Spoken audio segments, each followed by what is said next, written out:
Good evening दोस्तों। जैसा कि दोस्तों आप स्क्रीन पर देख रहे हैं, बंगाल के गवर्नर जनरल से संबंधित दोस्तों ये मैं दोस्तों तीसरी वीडियो लेकर आया हूं, जिसमें टोटल 25 प्रश्न हैं। और दोस्तों मैं आपको बता दूं कि बंगाल के जो गवर्नर जनरल चल रहे हैं उनमें दोस्तों आपको वायसराय भी देखने को मिलेंगे, भारत के वायसराय और जितनी भी और स्वतंत्रता से पहले वायसराय और स्वतंत्रता के बाद के वायसराय सब कुछ मिलेगा इन्हीं वीडियो में। तो दोस्तों भारत के वायसराय संबंधित जितने प्रश्न बनेंगे वो भी इन्हीं वीडियो में मैं लेकर चल रहा हूँ। तो दोस्तों पार्ट 3 है, आप देख रहे हैं। और दोस्तों पहला प्रश्न आपके सामने है कि 1853 में भारत में पहली रेलवे लाइन कहाँ से कहाँ तक थी। और ऑप्शन है दोस्तों आपके सामने ए मद्रास, यानी जो अब प्रेजेंट में चेन्नई है, यानी मद्रास से नागपुर। ऑप्शन नंबर बी है दोस्तों बॉम्बे, जो अब प्रेजेंट में मुंबई है, से ठाणे, यानी मुंबई से ठाणे, मुंबई से दिल्ली या दिल्ली से कन्याकुमारी। और एसएससी एमटीएस 2022 में पूछा गया प्रश्न है। और दोस्तों मैं आपको बता दूं कि जो भी भाई हमारे इस वीडियो को देख रहे हैं या देखते हैं दोस्तों, प्लीज़ उनसे रिक्वेस्ट है कि दोस्तों अच्छा कंटेंट प्राप्त करने के लिए दोस्तों, और अच्छे से अच्छा वीडियो प्राप्त करने के लिए, और अच्छे अच्छे प्रश्न प्राप्त करने के लिए, जो कि जिनकी संभावना ज़्यादातर परीक्षा में आने की होती है, उन सभी को रिवाइज करने के लिए और उन वीडियो को देखने के लिए दोस्तों हमारे चैनल को सब्सक्राइब करें और वाला बेल आइकन जरूर दबाएं, ताकि दोस्तों हमारे आने वाली हर वीडियो का नोटिफिकेशन सबसे पहले आपके पास पहुँच सके।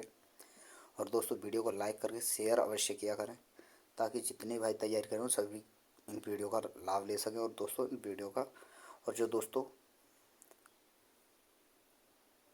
हम नोट्स जो साइंस के प्रोवाइड कराते हैं उनका भी वो प्राप्त कर सकें। क्योंकि दोस्तों हमने आपको पिछली वीडियो में कहा था कि जो भी भाई हमारे कमेंट बॉक्स में वीडियो अच्छी लगे या जैसी भी लगे या कोई भी कमी हो वीडियो में, तो दोस्तों उसके ऊपर जो भी भाई या कमेंट अच्छी लगे या वीडियो अच्छी लगे, तो दोस्तों को जो भी भाई कमेंट करता है उसके लिए दोस्तों हम फ्री में साइंस के नोट्स प्रोवाइड कराते हैं, जो कि एनसीईआरटी बेस्ड नोट्स होते हैं दोस्तों, नोट्स होते हैं। क्योंकि दोस्तों हम उन्हीं के लिए वो नोट्स देते हैं जिनकी कमेंट अच्छी होती है। तो इसलिए बोल रहा हूँ दोस्तों, वीडियो को ज़्यादा से ज़्यादा रिवाइज करें, अच्छी तरह से रिवाइज करें, वीडियो को लाइक शेयर और कमेंट अवश्य करें। तो चलिए दोस्तों बताइए जल्दी से इसका आंसर क्या होगा। 1853 में भारत में पहली रेलवे लाइन कहाँ से कहाँ तक थी।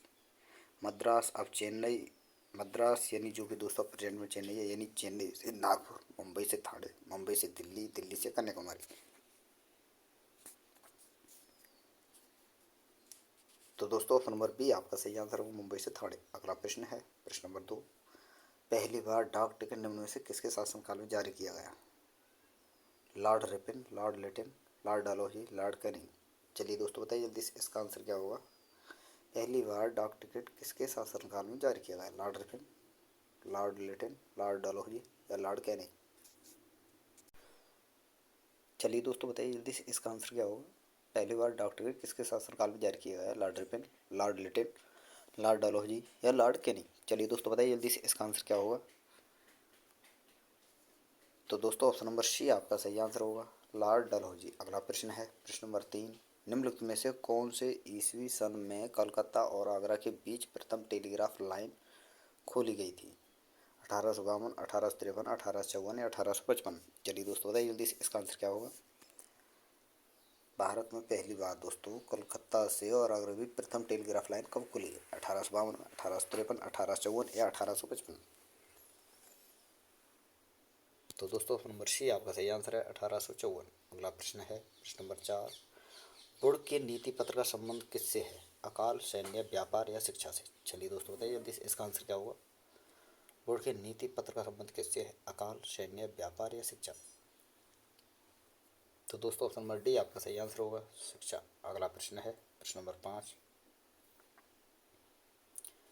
किस शिक्षा आयोग ने यह तर्क दिया था कि यूरोपीय शिक्षा से भारतीयों के नैतिक चरित्र का उत्थान हुआ। लिथुओ कमीशन ने, इरविन रिपोर्ट ने, बोर्ड का नीति पत्र यानी बोर्ड डिस्पैच ने, या राम से मैकडोनाल्ड पुरस्कार ने। चलिए दोस्तों बताइए जल्दी से इसका आंसर क्या होगा। किस शिक्षा आयोग ने यह तर्क दिया था कि यूरोपीय शिक्षा से भारतीयों के नैतिक चरित्र का उत्थान होगा। लिथुओ कमीशन ने, इरविन रिपोर्ट ने, बोर्ड का नीति पत्र ने, यानी जैसे बोर्ड डिस्पैच कहते हैं, राम से मैकडोनाल्ड पुरस्कार ने। तो दोस्तों ऑप्शन नंबर सी आपका सही आंसर होगा, बोर्ड का नीति पत्र यानी बोर्ड डिस्पैच। अगला प्रश्न है प्रश्न नंबर 6, कलकत्ता विश्वविद्यालय किस शैक्षिक रिपोर्ट के माध्यम से अस्तित्व में आया था? मैकाले कार्यव्रत, हंटर आयोग, चार्ट अधिनियम या बोर्ड का डिस्पैच? चलिए दोस्तों बताइए जल्दी से इसका आंसर क्या होगा। कलकत्ता विश्वविद्यालय की किस शैक्षिक रिपोर्ट के माध्यम से अस्तित्व में आया था? मैकाले का कार्यव्रत, हंटर आयोग, चार्टर अधिनियम या बोर्ड का डिस्पैच? तो दोस्तों ऑप्शन नंबर डी आपका सही आंसर होगा, बोर्ड का डिस्पैच। अगला प्रश्न है प्रश्न नंबर 7, निम्नलिखित में से किस वर्ष कास्ट डिसएबिलिटीज एक्ट पारित किया गया था? 1850, 1860, 1863, 1876? बताइए दोस्तों, कास्ट डिसएबिलिटीज एक्ट कब पारित किया? 1850, 1860, 1863, 1876? तो दोस्तों ऑप्शन नंबर ए आपका सही आंसर होगा, 1850। अगला प्रश्न है प्रश्न नंबर 8, स्वतंत्रता पूर्व काल के प्रथम वायसराय और गवर्नर जनरल कौन थे? Warren Hasting, William Bentinck, Mountbatten या कैनिंग? चलिए दोस्तों बताइए इसका आंसर क्या होगा। स्वतंत्रता पूर्व काल के प्रथम वायसराय और गवर्नर जनरल कौन थे? Warren Hastings, William Bentinck, Mountbatten या लॉर्ड कैनिंग? तो दोस्तों ऑप्शन नंबर डी आपका सही आंसर होगा, लॉर्ड कैनिंग। अगला प्रश्न है प्रश्न नंबर 9, निम्नलिखित में से किसे भारत का पहला वायसराय नियुक्त किया गया था? Lord Canning, Lord Mayo, Lord Wavell, Lord Irwin? चलिए दोस्तों बताइए जल्दी से इसका आंसर क्या होगा। और दोस्तों आप स्क्रीन पर देख रहे हैं SSC CHSL 2019, SSCGL और ये SSCGL 2017 में दोस्तों, और SSCGL 2012, SSCP 2000 में पूछा गया प्रश्न है दोस्तों, 2006 में पूछा गया प्रश्न है ये। तो देख सकते हो आप ये दोस्तों प्रश्न कितनी बार पूछा गया है, तो इसलिए बोल रहा हूँ जितने मैं प्रश्न कराता हूँ जो दोस्तों प्रीवियस ईयर क्वेश्चन, प्रीवियस परीक्षा में आने वाले जो क्वेश्चन होते हैं वही होते हैं और जिनकी ज़्यादातर आने की संभावना होती है। तो चलिए दोस्तों बताइए जल्दी से इसका आंसर क्या होगा। कैसे ब्रिटिश भारत का पहला वायसराय नियुक्त किया? कैनिंग, मेयो, वावेल या इरविन? तो दोस्तों ऑप्शन नंबर ए आपका सही आंसर होगा, कैनिंग। अगला प्रश्न है प्रश्न नंबर 10। चलिए दोस्तों बताइए अगला प्रश्न, और प्रश्न नंबर 10 है दोस्तों आपके सामने, भारत के महाराज्यपाल यानी गवर्नर जनरल को पहली बार वायसराय की उपाधि कब प्रदान की गई? 1958, 1959, 1956 या 1957? चलिए दोस्तों बताइए जल्दी से इसका आंसर क्या होगा। भारत के महाराज्यपाल यानी गवर्नर जनरल को पहली बार वायसराय की उपाधि कब प्रदान की गई? 1858, 1859 में, 1856 में, 1857 में? चलिए दोस्तों बताइए जल्दी से इसका आंसर क्या होगा। तो दोस्तों ऑप्शन नंबर ए आपका सही आंसर होगा, 1858। अगला प्रश्न है प्रश्न नंबर 11, ब्रिटिश संसद ने किस वर्ष में ईस्ट इंडिया कंपनी की शक्तियों को ब्रिटिश साम्राज्य के हाथों में सौंप दिया था? 1858, 1854, 1860, 1856?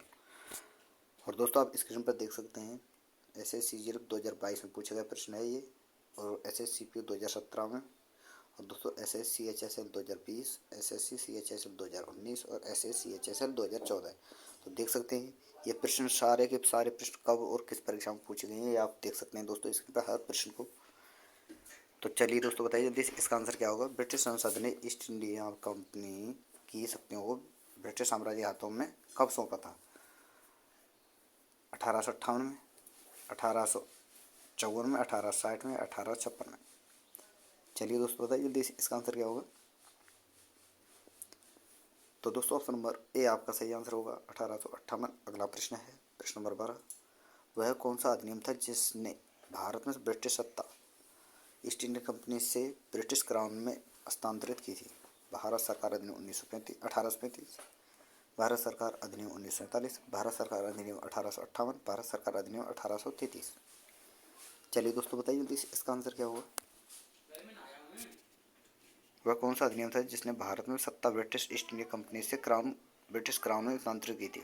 भारत सरकार अधिनियम 1835, भारत सरकार अधिनियम 1947, भारत सरकार अधिनियम 1858 या दोस्तों भारत सरकार अधिनियम 1833? चलिए दोस्तों बताइए जल्दी इसका आंसर क्या होगा। तो दोस्तों ऑप्शन नंबर सी आपका सही आंसर होगा, भारत सरकार अधिनियम 1858। अगला प्रश्न है प्रश्न नंबर 13, भारत में बजट व्यवस्था का आरंभ किस वायसराय के काल में हुआ? कैनिंग, डलहौजी, लेपिन या एल्गिन? चलिए दोस्तों बताइए जल्दी से भारत में बजट व्यवस्था का आरंभ किस वायसराय के शासनकाल में हुआ? कैनिंग, डलहौजी, लेपिन या एल्गिन? तो दोस्तों ऑप्शन नंबर ए आपका सही आंसर होगा, कैनिंग। अगला प्रश्न है प्रश्न नंबर 14, निम्नलिखित में किस वर्ष भारतीय सैनिकों के लिए समुद्री यात्रा अनिवार्य कर दी गई? 1854 में, 1856 में, 1857 में, 1858 में। चलिए दोस्तों बताइए जल्दी इसका आंसर क्या होगा? भारतीय सैनिकों के लिए समुद्री यात्रा कब अनिवार्य कर दी गई? 1854 में, 1856 में, 1857 में, 1858। चलिए दोस्तों बताइए जल्दी इसका आंसर क्या होगा? तो दोस्तों ऑप्शन नंबर बी आपका सही आंसर होगा 1856 में। अगला प्रश्न है प्रश्न नंबर 15। 1856 में गवर्नर जनरल कौन से थे जिन्होंने फैसला लिया कि बहादुर शाह जफर अंतिम मुगल बादशाह और उनकी मृत्यु के बाद उनके किसी वंशज को बादशाह के रूप में मान्यता नहीं दी जाएगी, उन्हें केवल राजकुमार के रूप में मान्यता दी जाएगी? तो बताइए सब दोस्तों यह शब्द किसने कहा? मोनरो ने, कॉर्नवालिस ने, कैनिंग ने या हेस्टिंग ने? चलिए दोस्तों बताइए जल्दी इसका आंसर क्या होगा?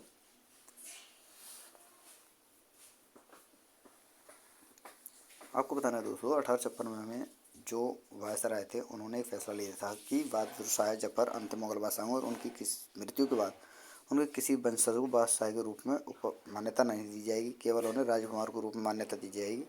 यह किसने कहा? मनरो ने, कॉर्नवालिस, कैनिंग या हेस्टिंग्स? चलिए दोस्तों बताइए जल्दी इसका आंसर क्या होगा? चलिए दोस्तों बताइए जल्दी इसका आंसर क्या होगा? तो दोस्तों ऑप्शन नंबर सी आपका सही आंसर होगा, कैनिंग। अगला प्रश्न है प्रश्न नंबर 16। वह एकमात्र वायसराय जिनकी हत्या भारत में हुई थी? बेलेजली, कैनिंग, मेयो या अल्बनेरो? चलिए दोस्तों बताइए जल्दी इसका आंसर क्या होगा? वह एकमात्र वायसराय जिनकी हत्या भारत में हुई थी? बेलेजली, लॉर्ड कैनिंग, लॉर्ड मेयो या लॉर्ड एलनबरो? तो दोस्तों ऑप्शन नंबर सी आपका सही आंसर होगा, लॉर्ड मेयो। अगला प्रश्न है प्रश्न नंबर 17। 1872 में वायसराय भारत के वायसराय लॉर्ड मेयो की हत्या कहाँ की गई थी? दीव में, दिल्ली में, कोलकाता या पोर्ट ब्लेयर? चलिए दोस्तों बताइए जल्दी इसका आंसर क्या होगा? आपको बताना है दोस्तों 1872 में लॉर्ड मेयो की हत्या कहाँ की गई थी? दीव, दिल्ली, कोलकाता या पोर्ट ब्लेयर? चलिए दोस्तों बताइए जल्दी इसका आंसर क्या होगा? तो दोस्तों ऑप्शन नंबर डी आपका सही आंसर होगा, पोर्ट ब्लेयर। अगला प्रश्न है प्रश्न नंबर 18। भारत का कौन गवर्नर जनरल ओवन मेरेडिथ के नाम से कविताएं लिखता था? Lord Dalhousie, Lord Ripon, Lord Latin, Lord Canning? चलिए दोस्तों बताइए जल्दी से इसका आंसर क्या होगा? कौन सा गवर्नर जनरल ओवन मेरेडिथ के नाम से कविताएं लिखता था? Lord Dalhousie, Lord Ripon, Lord Latin या लॉर्ड कैनिंग? तो दोस्तों ऑप्शन नंबर सी आपका सही आंसर होगा, लॉर्ड लिटिन। अगला प्रश्न है प्रश्न नंबर 19। 1877 में निम्नलिखित में किस वायसराय ने महारानी विक्टोरिया को भारत की महारानी के रूप में स्वीकार करने के लिए एक दरबार का आयोजन किया? लॉर्ड लिटिन ने, लॉर्ड डफरिन ने, लॉर्ड मिंटो ने या लॉर्ड रिपन ने? चलिए दोस्तों बताइए जल्दी इसका आंसर क्या होगा? 1877 में निम्नलिखित में किस वायसराय ने महारानी विक्टोरिया को भारत की महारानी के रूप में स्वीकार करने के लिए एक दरबार का आयोजन किया था? लॉर्ड लिटिन ने, डफरिन ने, मिंटो ने या रिपन ने? चलिए दोस्तों बताइए जल्दी इसका आंसर क्या होगा?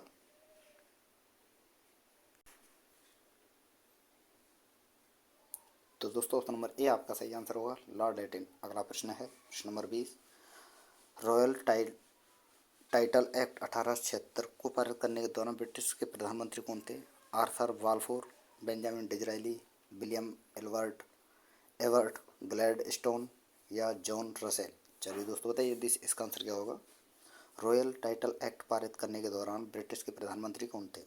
Arthur Balfour, Benjamin Disraeli, William Ewart Gladstone या John Russell?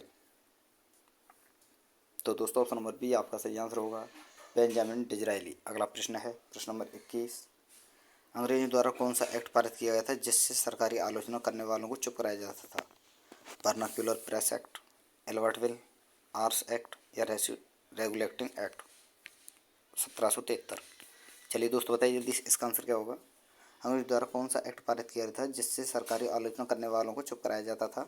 Vernacular Press Act, Ilbert Bill, Arms Act या रेगुलेटिंग एक्ट 1773? चलिए दोस्तों बताइए जल्दी से इसका आंसर क्या होगा?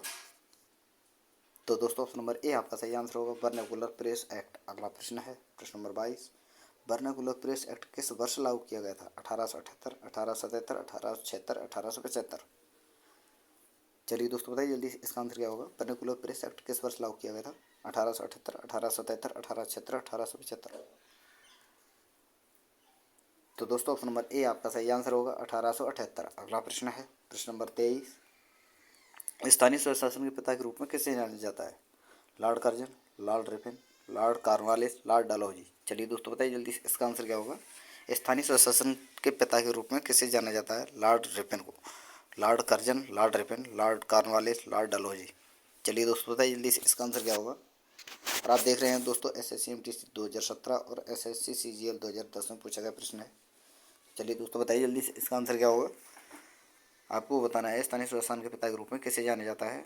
Lord Curzon, Lord Ripon, Lord Cornwallis या लॉर्ड डलहौजी। चलिए दोस्तों बताइए जल्दी से इसका आंसर क्या होगा। चलिए दोस्तों बताइए जल्दी से इसका आंसर क्या होगा। स्थानीय स्वशासन के पिता के रूप में किसे जाना जाता है? कर्जन, रिपन, कॉर्नवालिस या डलहौजी। तो दोस्तों ऑप्शन नंबर बी आपका सही आंसर होगा, लॉर्ड रिपन। अगला प्रश्न है प्रश्न नंबर 24। किस विधेयक में प्रावधान किया गया कि भारतीय न्यायाधीश भी ब्रिटिश या यूरोपीय व्यक्तियों का मुकदमा चला सकते हैं?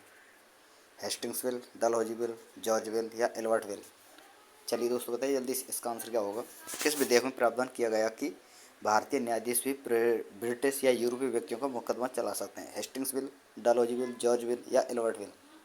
चलिए दोस्तों बताइए जल्दी से इसका आंसर क्या होगा। तो दोस्तों ऑप्शन नंबर डी आपका सही आंसर होगा, एल्बर्ट बिल। अगला प्रश्न है और अंतिम प्रश्न है इस वीडियो का।